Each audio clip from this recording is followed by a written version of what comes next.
E se calhar o Rui Costa de certeza gostava do Kafka. Portanto, eu vou ler o texto, o melhor texto do Kafka. Para mim, o melhor texto do Kafka. Provavelmente não era para o Rui Costa, mas o Kafka de certeza gostava. Os macacos, sobretudo aquele texto dos macacos, eu acho que ele gostava. Mas eu vou ler a preocupação do pai de família. Para mim é o melhor texto do Kafka. E esta não é a melhor tradução, mas eu não trouxe a outra. Esta é do João Barrento. Eu sei que o João Barrento é um grande tradutor alemão, mas há uma outra tradução que eu tenho de um outro tipo que eu não lembro o nome, que acho que é melhor. Oh, não. No cartaz devias ter posto Rui Costa e meus autores. Não, eu comecei por dizer que ia fazer ia imaginar o que é que o Rui Costa... Opa, nós temos mais ou menos os mesmos gostos, mais ou menos, vá. Como o nome. Sim. O que é que tu achas, Pedro? Eu gostava do Kafka. Eu acho que sim. Então, a preocupação do pai de família. Há quem diga que a palavra Odradek é de origem eslava e procura-se então, com base nisso, demonstrar a formação da palavra. Outros, porém, acham que ela vem do alemão e que o elemento eslavo é apenas uma influência. Mas é evidente que a insegurança das duas explicações nos permite concluir que nenhuma delas é correta, até porque nenhuma permite encontrar o sentido da palavra. Naturalmente que ninguém ia perder o seu tempo com tais estudos, se não existisse realmente um ser com o nome de Odradek. À primeira vista parece uma bobina de fio, chata e em forma de estrela, e de facto há uma espécie de fios que o cobrem. Certamente pedaços de fios de vários tipos e cores, esgarçados, velhos, atados e também todos enligados uns nos outros. Não sei se estão a ver como é que é o Odradek, não é? É difícil. Mas não se trata apenas de uma bobina, porque do meio da estrela sai um pauzinho transversal ao qual se junta outro em ângulo reto. Estão a perceber? Com a ajuda deste último pauzinho e de uma das pontas da estrela, a coisa é capaz de se pôr de pé, como se tivesse duas pernas. Seria natural pensar-se que esta figura terá tido em tempos uma qualquer forma funcional e que agora está apenas de partida. Mas esta hipótese não parece ter muito fundamento, pelo menos não há sinais disso. Não existem zonas quebradas ou com eventuais membros a nascer que nos pudessem confirmar tal hipótese. A coisa parece não ter finalidade no seu conjunto, mas ser à sua maneira completa. Mas de facto não é possível dizer nada de mais concreto, visto que Odradek é extraordinariamente ágil e ninguém consegue apanhá-lo. Anda pelo sótão ou pelas escadas, pelos corredores, no vestíbulo. Por vezes passam-se meses sem que ninguém o veja. Provavelmente mudou-se para outras casas, mas acaba infalivelmente por voltar à nossa casa. Às vezes, quando saímos e ele por acaso está encostado ao corrimão aos pés da escada, bem gostaríamos de dirigir a palavra. É claro que não lhe fazemos perguntas difíceis, mas tratámo-lo, até pelo seu tamanho minúsculo, como uma criança. Como é que te chamas? Perguntámos-lhe. Odradek, respondeu. E onde é que moras? Domicílio incerto, diz, rindo. Mas é apenas um riso como de alguém que não tivesse pulmões. Ouve-se como o restolhar das folhas caídas. Esta frase aqui é terrível, é espetacular. Ouve-se como o restolhar das folhas caídas. E com isto geralmente a conversa chega ao fim. Aliás, até estas respostas nem sempre vêm. Muitas vezes fica durante muito tempo calado, como a madeira de que parece ser feito. É em vão que pergunto a mim mesmo qual será o seu destino. Será que pode morrer? Tudo o que morre teve antes qualquer espécie de objetivo, qualquer forma de atividade, e com isso se foi desgastando. Mas isto não se aplica ao Odradek. Será que ele um dia ainda vai rebolar escada abaixo com aqueles fios atrás de si até aos pés dos meus filhos? E até aos pés dos meus netos? É óbvio que não faz mal a ninguém. Mas a simples ideia de que ele possa sobreviver-me é para mim quase dolorosa. Este para mim é o melhor texto do Kafka. Eu li tudo do Kafka, mas Acho que resume um bocado. Mas o que gostavas de dizer, Carolina, não é?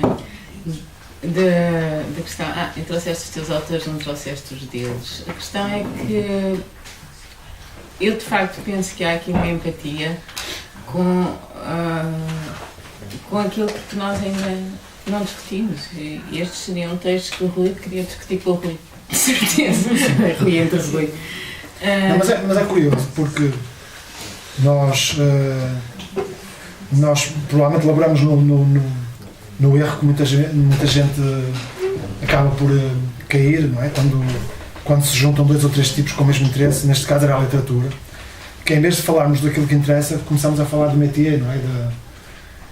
Dos pequenos casos, das petites histoires, que muitas vezes não tem piada nenhuma, não tem interesse nenhum, e é isso que acaba por estragar muitas vezes as conversas entre escritores ou entre leitores, entre pessoas interessadas na literatura. E é estranho, como comecei por dizer, que nunca tivéssemos falado sobre outros autores a não ser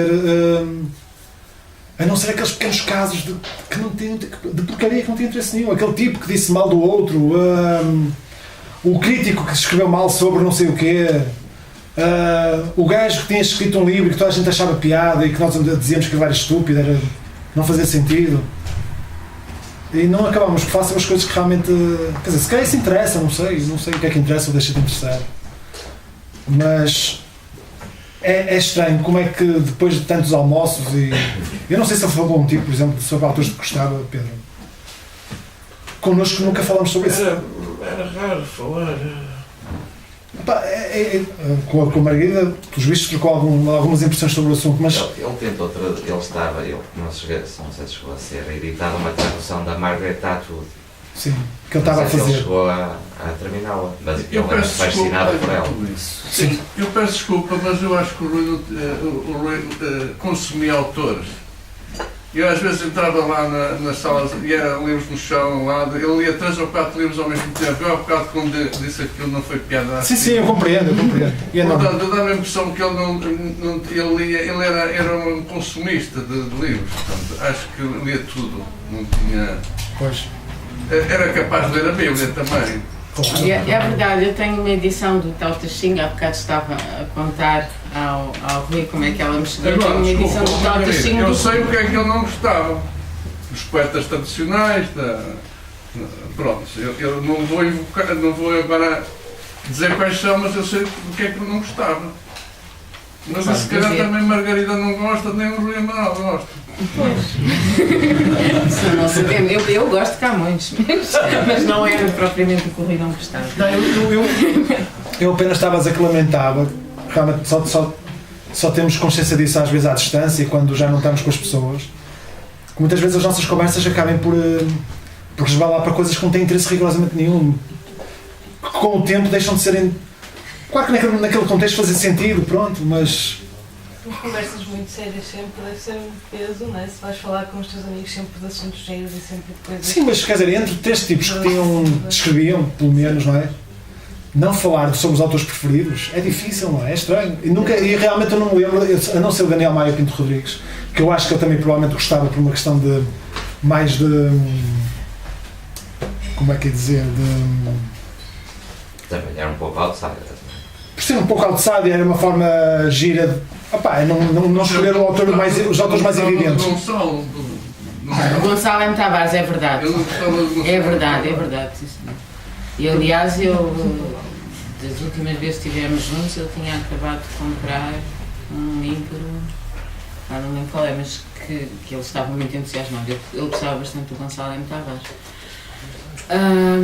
Ora bem, o que eu vou dizer a seguir tem um bocadinho a ver com isto, tem a ver com a parte, porque eu acho que as pessoas também são isto, não é? E de facto havia, todos nós que convivemos com o Rui, sabe que havia conversas sobre tricas literárias, não no sentido dele se querer meter nelas, mas no sentido quase daquilo o repelir ao ponto de querer sair deste círculo que ele achava que era pequeno e que haveria maiores noutro sítio, não sei. Mas também queria falar mais do que será o investimento político do Rui, num sentido mais largo. Eu não disse que ia saltar a parte do ensaio sobre a potência, por isso salto, mas há um verso nessa parte que se chama, que diz, é um dilema a que o homem se coloca, aquilo é uma cosmogonia, o homem às tantas nasce e diz, e chega a uma parte em que se coloca entre ser dono dos homens ou escravo do mundo. E eu penso que todos nós temos esta ambígua relação com o poder, não é? E se uma pessoa se sente de alguma forma capaz de relacionar coisas que os outros não relacionam, pode ter a tendência para querer guiar, mas ao mesmo tempo pode sentir-se preso das suas próprias falácias de pensamento, este ser escravo do mundo. Por outro lado, estes versos não condensam uma coisa que eu penso que é evidente em uma parte considerável da poesia do Rui, na figura do Rui, que era uma busca pela liberdade, pela responsabilidade apenas por si próprio, e isto podia ter os seus contornos mais egoístas, inclusive, mas ao mesmo tempo era uma luta existencialista. Não é? E há um poema que já foi lido aqui, já foi lido no Porto também, uma homenagem pelo Henrique, mas que eu vou ler, que é o poema Manifesto, o poema em que o poeta se recusa a ser carregador dos senhores dos andares de cima. Manifesto. Não tenho aqui o poema inteiro, tenho uma parte. Eu gosto muito dos senhores que moram no meu prédio. O prédio é alto, tem elevadores. Assim é melhor, porque ninguém tem que carregar ninguém às costas. Ouvi dizer que há pessoas no meu prédio que têm em casa florestas normandas. Eu cá, só ervas daninhas. É que o elevador do meu prédio avaria muitas vezes. Avaria. Depois os senhores dos andares de cima precisam de carregadores. As pessoas dos andares de baixo começaram a nascer todos os dias com as costas mais largas para poderem carregar melhor. E agora o elevador avaria quase sempre. A minha sorte é eles saberem que eu só tenho em casa ervas daninhas. Têm medo de ser contaminados. Agora são os senhores dos andares de cima que me pedem favores. Se posso mudar de casa, de prédio, até me oferecem uma casa com florestas normandas lá dentro. Mas eu não quero. Está-se bem aqui. As minhas ervas chegam já ao primeiro andar. Até agora cresceram sempre frescas pelo seu pé acima. Além disto, há esta questão do conflito do poeta com os seus círculos. Alguns dos poemas que o Rui deixou por publicar falam sobre a minha geração. Há neles um texto que se chama, por exemplo, Escritor Português Atrasado Mental. O Rui passou os 2 últimos anos no Brasil, mas, e este poema é público, foi publicado no blog Implantes de Ciclone, pouco antes da sua morte publicou este poema, que eu acho que também faz parte do Rui. Olha o meu país e sei que não tem solução. Isso tem. Eu sabes, pequena, passo muito tempo lá fora.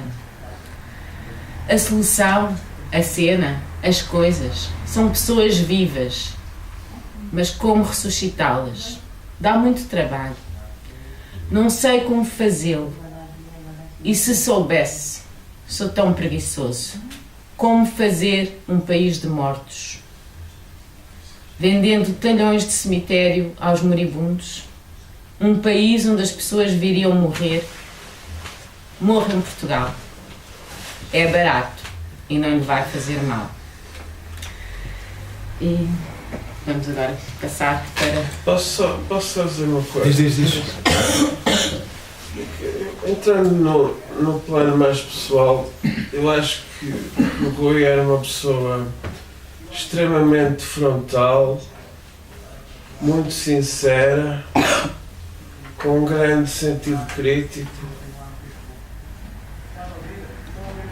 e com sentido de amizade muito apurado.